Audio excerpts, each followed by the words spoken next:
Assalamualaikum warahmatullahi wabarakatuh. Salam sejahtera untuk kita semua. Bagaimana kabar Bapak Ibu, para guru, para kepala sekolah, para pengawas ya. Semoga selalu dalam keadaan sehat walafiat, tetap semangat di dalam menjalankan tugas-tugasnya. Dan semoga Bapak Ibu selalu sukses. Pada kesempatan kali ini dari channel Up to Date Mas Guru akan memberikan informasi ya, membagikan informasi mengenai akreditasi 2024 ya yang terbaru. Tentu saja ini harus diketahui oleh semua guru, semua kepala sekolah maupun para pengawas agar bisa mengikuti memahami apa yang menjadi ketentuan dari akreditasi yang terbaru. Nah, tentu saja ini berbeda ya dengan tahun-tahun sebelumnya. Ini berdasarkan keputusan Menteri ya. Keputusan Menteri Pendidikan, Kebudayaan, Riset, dan Teknologi Republik Indonesia ya. Nah, untuk itu agar Bapak Ibu memahami informasi ini, silakan ya Bapak Ibu untuk mengikuti video ini ya, menyaksikan video ini hingga selesai agar pemahaman Bapak Ibu bisa lengkap dan bisa melaksanakan ya. Untuk itu silakan Bapak Ibu berikan dukungan, subscribe, like, isi komentarnya, dan share video ini ke grup WA lainnya dari channel Up to Date Mas Guru. Mari kita simak ya Bapak Ibu yang menjadi keputusan Menteri Pendidikan dan Kebudayaan, Riset, dan Teknologi Republik Indonesia, yaitu nomornya nomor 246/O/2024 tentang instrumen akreditasi pendidikan anak usia dini, pendidikan dasar, dan pendidikan menengah.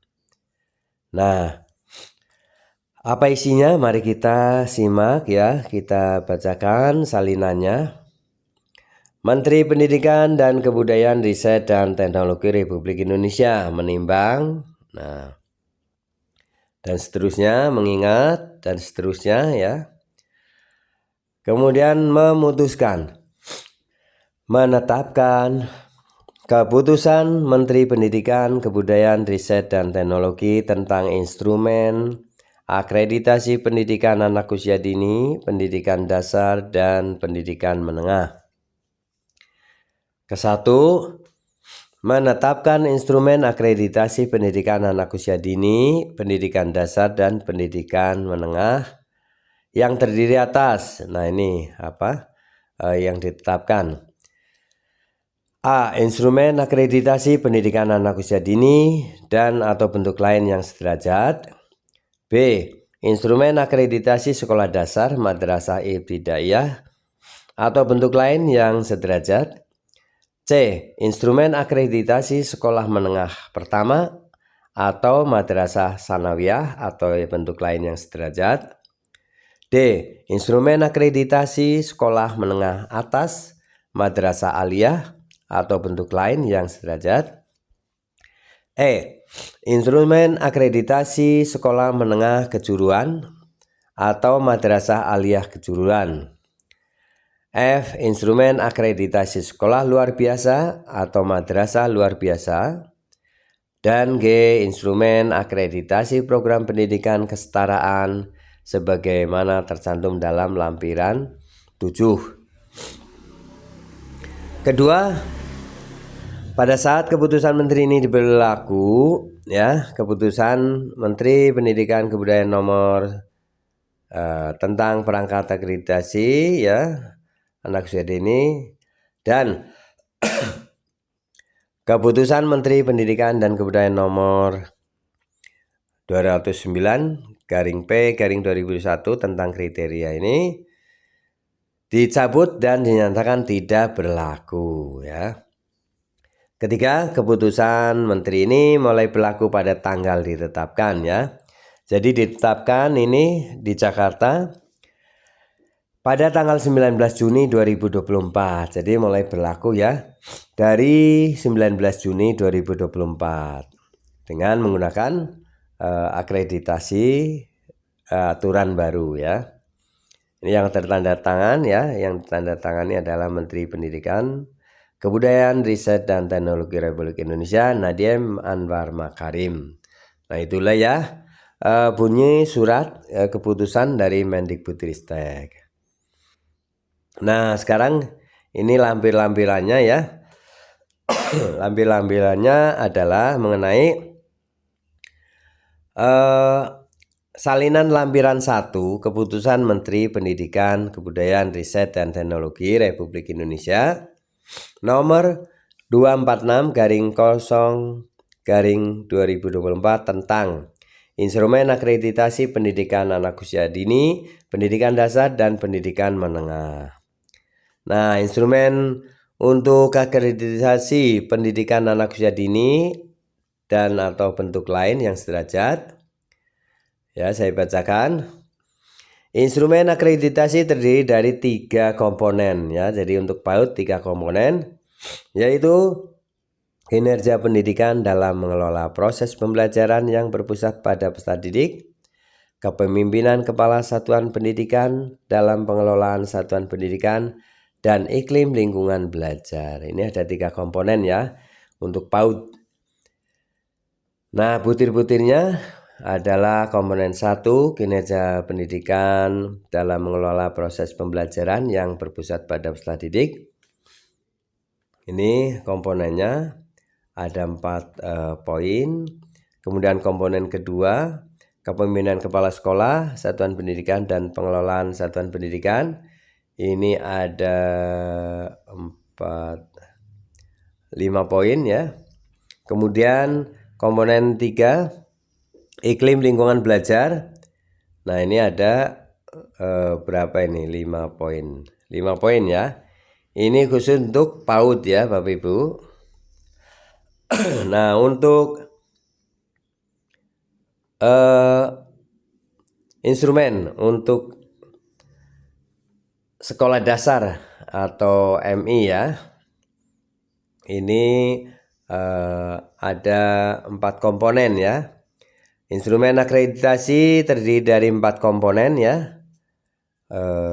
Kinerja pendidik dalam pengelolaan proses pembelajaran yang berpusat pada peserta didik. Yang kedua, kepemimpinan kepala pendidikan dalam kepala satuan pendidikan ya, dalam pengelolaan satuan pendidikan. Yang ketiga komponennya adalah lingkungan, iklim lingkungan belajar. Dan yang keempat adalah kompetensi hasil pembelajaran lulusan dan atau peserta didik. Nah ini ada 4 komponen ya Bapak Ibu. Kemudian untuk